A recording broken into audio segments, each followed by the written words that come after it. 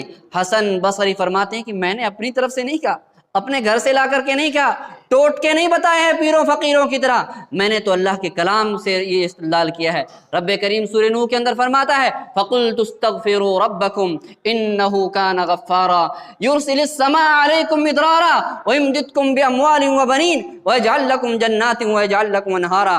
رب کریم نے فرمایا، نوح علیہ السلام کے بارے میں فرمایا فَقُلْتُ اسْتَغْفِرُوا رَبَّكُمْ إِنَّهُ كَانَ غَفَّارًا، کہ نوح علیہ السلام نے اپنی قوم سے کہا،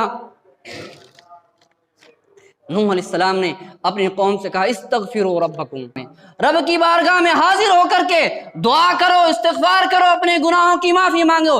انہو غفارا، بہت زیادہ پسند کرتا ہے معافی مانگنے والوں کو، توبہ استغفار کرنے والوں کو بہت زیادہ پسند کرتا ہے۔ اپنے گناہوں کی معافی مانگو۔ یرسل السماء علیکم مدرارا، اگر بارشیں نہیں برس رہی ہیں رب کریم موسلا دھار بارشیں برسائے گا تمہارے اوپر۔ وَيُمْدِدْكُمْ بِأَمْوَالٍ وَبَنِينَ، فقیری ہے تو رب کریم تمہیں مالوں سے نوازے گا، اولاد نہیں ہے تو اولادوں سے نوازے گا۔ وَيُمْدِدْكُمْ بِأَمْوَالٍ وَبَنِينَ، تمہاری مدد کرے گا کس کے ذریعے سے؟ مال کے ذریعے سے مدد کرے گا، اموال کے ذریعے سے۔ ایک قسم کے مال نہیں، ہزاروں طرح کے اموال کا ہے۔ مال ایک ہے کہ پیسہ یہ بھی مال ہے، پھر گاڑی پروپرٹی ہونا الگ مال ہے، سونے چاندی ہونا الگ مال ہے۔ رب کریم نے کہا کہ الگ الگ طرح کے مالوں سے نواز دے گا، اولاد سے نواز دے گا، پروپرٹی سے نواز دے گا، سونے چاندی سے نواز دے گا، روپے پیسے سے نواز دے گا، طرح طرح کے اموال سے نواز دے گا۔ شرط کیا ہے؟ توبہ کرو، استغفار کرو۔ وَيَجْعَلْ لَكُمْ جَنَّاتٍ وَيَجْعَلْ لَكُمْ أَنْهَارًا، اور رب کریم دنیا کے اندر بھی تمہاری زندگی کو جنت بنا دے گا، آخرت کی زندگی بھی تمہارے لیے جنت بنا دے گا۔ شرط کیا ہے؟ توبہ استغفار کرنے کی ضرورت ہے۔ تو دوسرا طریقہ یہ ہے، مہنگائی کا مقابلہ کرنا ہے تو اپنے گناہوں کی معافی مانگی جائے، اپنے روٹھے رب کو راضی کیا جائے۔ وہ جو رب جو دینے کے لیے تیار ہے لیکن صرف اس بنا پہ ہم پہ روٹھا ہوا ہے کہ ہم نے اس کے سامنے ہاتھ نہیں پھیلائے، اس کے سامنے دعاؤں کی، اپنے گناہوں کی معافی نہیں مانگی، اس کو راضی کر لو، رب کریم ان مصیبتوں کو ختم فرما دے گا۔ مہنگائی کا تیسرا علاج ہے قناعت پسندی۔ جتنا اللہ نے دیا ہے اس پہ راضی رہو، جتنا دیا ہے اتنا راضی رہو۔ اور آدمی مجبور کب ہوتا ہے؟ آدمی مجبور تب ہوتا ہے جب اس کی خواہشیں بہت زیادہ ہوں۔ خواہشیں بڑھی، مجبوریاں بڑھی، اپنی خواہشوں کو کم کر لو، مجبوریاں خود بخود آپ کی کم ہو جائیں گی۔ خواہش ہے گاڑی میں گھومنے کی، خواہش ہے بنگلے میں رہنے کی، چھوڑ دو۔ بنگلے میں رہنے کی خواہش ہے، گاڑیوں میں گھومنے کی خواہش ہے تو کیا کرتا ہے؟ لون لیتا ہے، حرام خوری کرتا ہے۔ کیا ضرورت ہے؟ اوقات نہیں ہے تو کیا ضرورت ہو لون لینے کی؟ ادھار لے کے گاڑی میں گھومنے کی کیا ضرورت ہے؟ ادھار لے کے بنگلوں میں رہنے کی کیا ضرورت ہے؟ ادھار لے کے برانڈڈ کپڑے پہننے کی کیا ضرورت ہے؟ مجبوریاں، خواہشیں بڑھتی ہیں، آدمی کی مجبوریاں بڑھتی ہیں۔ اس سے ادھار لیتا ہے پھر جھوٹ بولتا ہے، ادھار لیتا ہے، مانگنے والا آتا ہے پھر جھوٹ بولتا ہے، جھوٹ پہ جھوٹ، جھوٹ پہ جھوٹ۔ اپنی خواہشوں سے باز نہیں آتا، لوگوں کا مال کھاتا ہے۔ اپنی خواہشوں سے باز نہیں آتا، اللہ کی حدوں کو توڑ کر کے سود و رشوت کا کام کرتا ہے۔ خواہشیں گھٹا دو، خواہشوں کو گھٹا دو، مجبوریاں خود بخود کم ہو جائیں گی۔ جابر رضی اللہ تعالیٰ عنہ فرماتے ہیں قال رأى عمر لحما معلقا بیدی فقال، جابر فرماتے ہیں کہ ایک دن جو ہے میں مارکیٹ سے گوشت کا ٹکڑا، پہلے وہ بکرا کٹتا ہے نا گاؤں وغیرہ میں کیا ہوتا ہے، تو کہا کہ گوشت کا ٹکڑا ہاتھ میں لے کر کے میں جا رہا تھا، تو عمر نے دیکھ لیا، کہا کیا ہے؟ ما ھذا یا جابر، جابر یہ کیا ہے؟ کہا کہ اشتہیت لحما فاشتریتہ، کہا کہ گوشت کھانے کا من ہو رہا تھا، ہاں مٹن کھپے، میاں بھائی کو مٹن کے بنا نہیں چلتا ہے، ہاں۔ تو جابر رضی اللہ تعالیٰ عنہ فرماتے ہیں کہ گوشت کھانے کا من ہوا تو خرید لیا۔ عمر کیا فرماتے ہیں؟